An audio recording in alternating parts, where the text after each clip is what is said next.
ग्रीष्म ऋतु का समय, गर्मी का समय।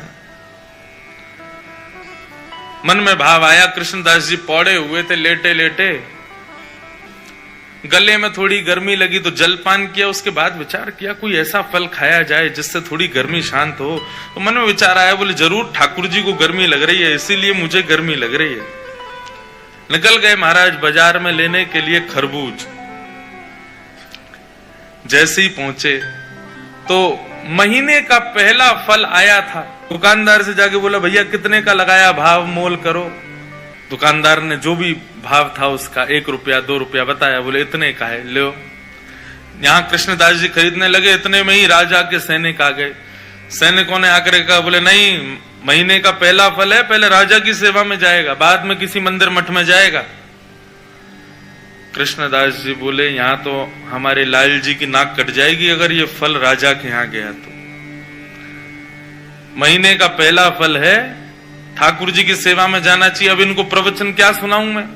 ये राजा के यहां रहने वाले लोग, इनमें बुद्धि विवेक तो होता नहीं है, केवल तनख्वाह के लिए राजा की जय जयकार करते हैं। हमारे यहां तनख्वाह थोड़ी देते हैं ठाकुर जी, हम तो फिर भी जय जयकार करते हैं।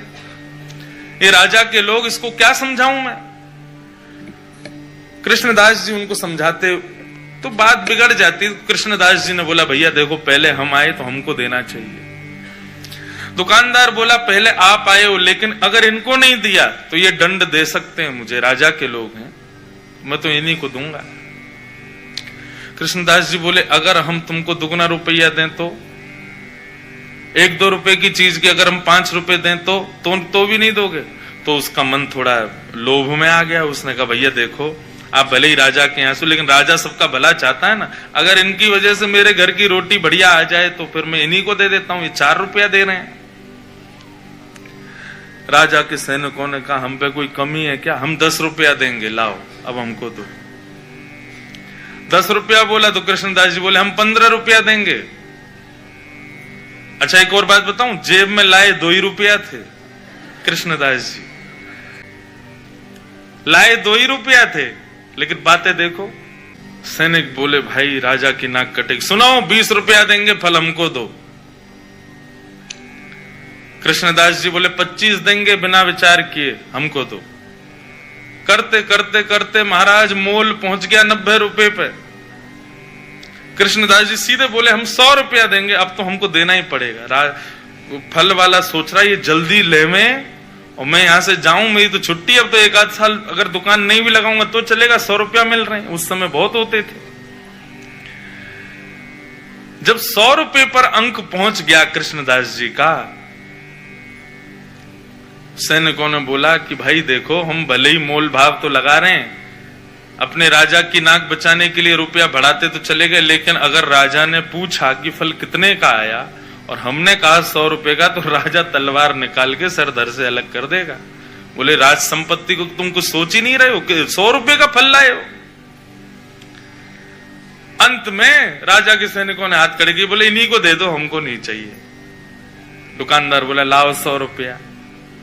कृष्णदास जी बोले देख भाई, तू मोल निकाल के, तू ये फल निकाल के रख दे, बस हम लेके आ रहे हैं, चाहे कैसे भी लाएं लेके आएंगे, लेकिन इसको रख दे। तुरंत गए, ना जाने क्या क्या वस्तुएं सब लगा करके बेच करके 100 रुपए का फल लेकर के गए। तो कृष्णदास जी दोपहर में फल ले आए, रसोई घर में लाके फल रख दिया। रसोईया जी को बता दिया जाके, बोले हमने जो है वहां रसोई घर में फल रखा है, अभी उत्थापन में ठाकुर जी को खरबूज का ही भोग लगाना।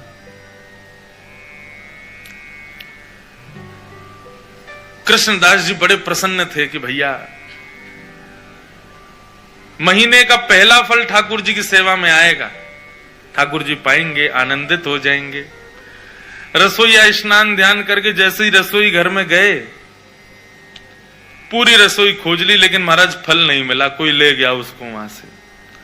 बाहर आके कृष्णदास जी से कहा, बोले कि कृष्णदास जी अंदर तो फल है ही नहीं। बोले अरे मैंने वहीं रखा है। बोले मैंने देख लिया, कहीं भी नहीं है, सब जगह खोज लिया महाराज, फल तो कहीं चला गया, उसको कोई और ले गया। कृष्णदास जी बड़े व्याकुल हो गए। बोले एक तो मैं अपने लाला की नाक बचावे के काजे राजा के सिपाहियन से लड़ झगड़ के लायो, ₹2 के फल को 100 रुपया को लेके आए हो, कितनी वस्तु बेच के आ गए हो। इस बात का दुख नहीं कि इतना महंगा लाया, इस बात का दुख नहीं कि इतना लड़के लाया, इस बात का दुख कि ठाकुर जी उसको पा ना पाए, कोई और ले गया। बड़े दुखित बैठे थे मंदिर के अंदर। उत्थापन का समय अन्य फलों का भोग ठाकुर जी को लगा दिया, लेकिन कृष्णदास जी का मन बड़ा विचलित। पुजारी जी आए, बोले कोई बात नहीं, अब हमने अन्य फलों का भोग लगा दिया है, अब फिर कभी कृष्णदास जी, अब कृष्णदास जी किस किस को बताएं। रोते रहे, सब समझाते रहे कृष्णदास जी को। उत्थापन का भोग जब अनवसर हुआ और पुजारी जी ने बाहर आकर के जैसे ही कपाट खोलने की घोषणा की, सब दर्शनार्थी खड़े हो गए। कृष्णदास जी के भी नेत्र लाल पड़े थे। जैसे ही कपाट खुले तो क्या पाया, ठाकुर जी के उर्ध बाहु के ऊपर वही फल रखा जाता जो कृष्णदास जी लेकर के आए थे। रसोईया लाता उससे पहले ठाकुर जी रसोई घर में जाके ले आए उस फल को और अपनी भुजा में ला करके धारण कर लिया। जैसे ये दृश्य कृष्णदास जी ने देखा, मूर्छित हो गए।